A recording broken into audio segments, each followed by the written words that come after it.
Informasi pertama di Sapa Indonesia Siang, Saudara. Tim SAR gabungan berhasil menemukan satu orang korban yang tertimbun longsor di Desa Loji, Sukabumi, Jawa Barat.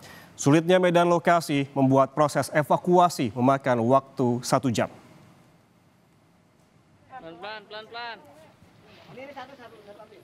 Satu orang korban yang tertimbun longsor di wilayah Desa Loji, Sukabumi, Jawa Barat berhasil ditemukan oleh tim SAR gabungan pada hari Minggu kemarin. Korban langsung dibawa oleh tim SAR ke rumah duka dan hingga saat ini diduga masih ada 2 korban yang belum ditemukan.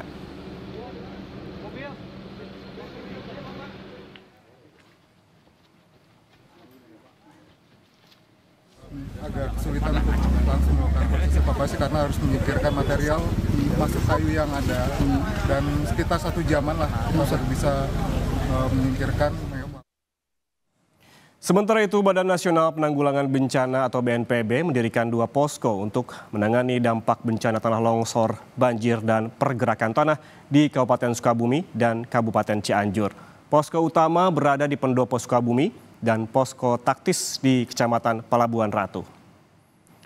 Kedua posko dimaksudkan untuk mempermudah koordinasi dan juga penanganan dampak bencana yang menurut data terbaru BNPB terjadi di 335 lokasi di Kabupaten Sukabumi. Sebanyak 5.184 jiwa terpaksa mengungsi dan 2 orang masih dicari oleh tim SAR gabungan. BMKG telah mengeluarkan peringatan mengenai sebagian besar wilayah selatan Jawa Barat yang berpotensi hujan intensitas deras yang disertai angin kencang.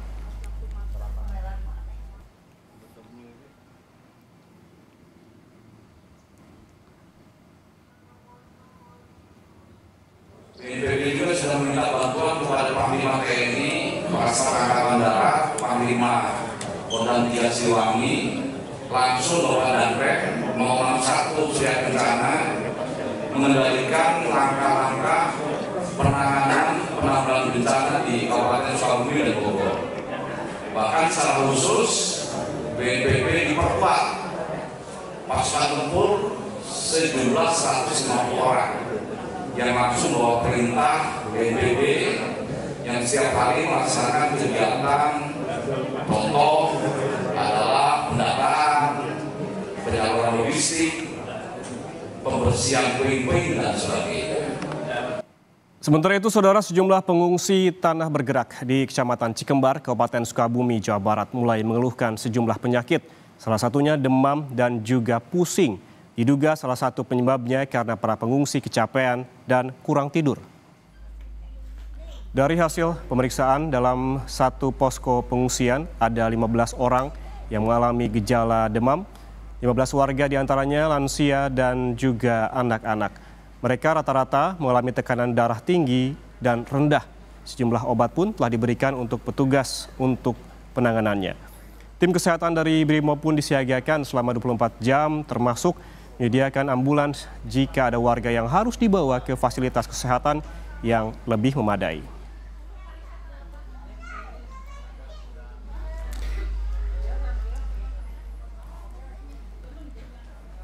Dan untuk mengetahui kondisi para pengungsi longsor dan tanah bergerak di Kabupaten Sukabumi, Jawa Barat, kita langsung bergabung dengan Ibda Nurholis, Komandan Peleton Penugasan Satbrimob Polda Jawa Barat. Selamat siang, Ibda Nurholis, bisa diinformasikan kepada pemirsa Kompas TV saat ini berapa banyak warga yang berada di pengungsian dan bagaimana kondisi kesehatannya? Selamat siang Pak Ian. Untuk saat ini jumlah pengungsi di pengungsian sini ada 68 kakak. Untuk jiwanya ada 103 jiwa. Sedangkan untuk yang sakit seperti yang tadi diberitakan ada 15 orang. Ya, bagaimana kondisi dengan para pengungsi yang sakit ini? Apakah penanganannya seperti apa? Apakah membutuhkan obat-obatan atau seperti apa, Ibda Nurholis?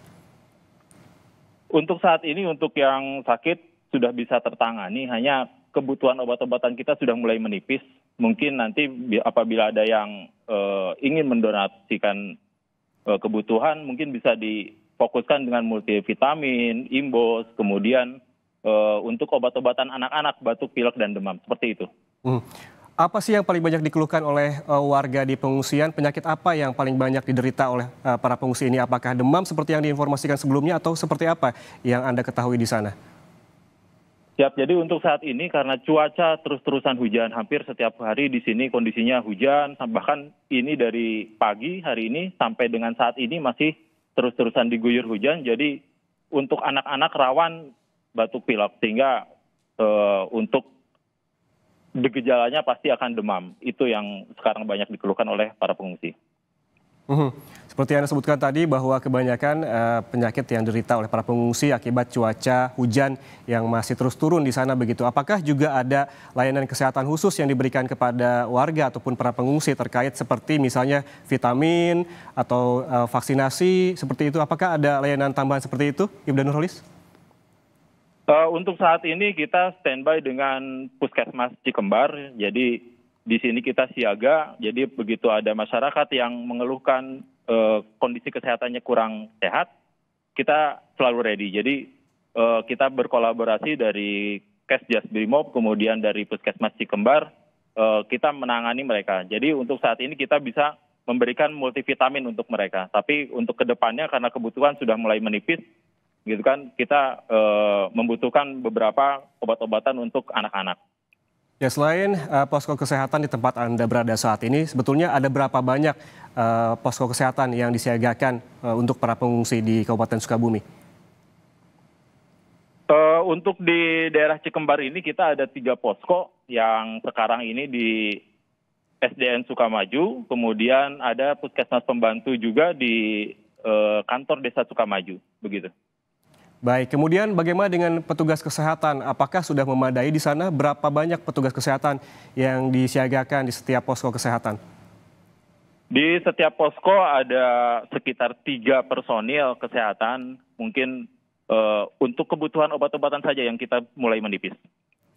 Baik, terima kasih atas informasinya terkait dengan kondisi para pengungsi khususnya kesehatannya di Kabupaten Sukabumi, Jawa Barat. Terima kasih sekali lagi kepada Ibda Nurholis, Komandan Peleton Penugasan Satprimob Polda Jawa Barat. Selamat bertugas kembali.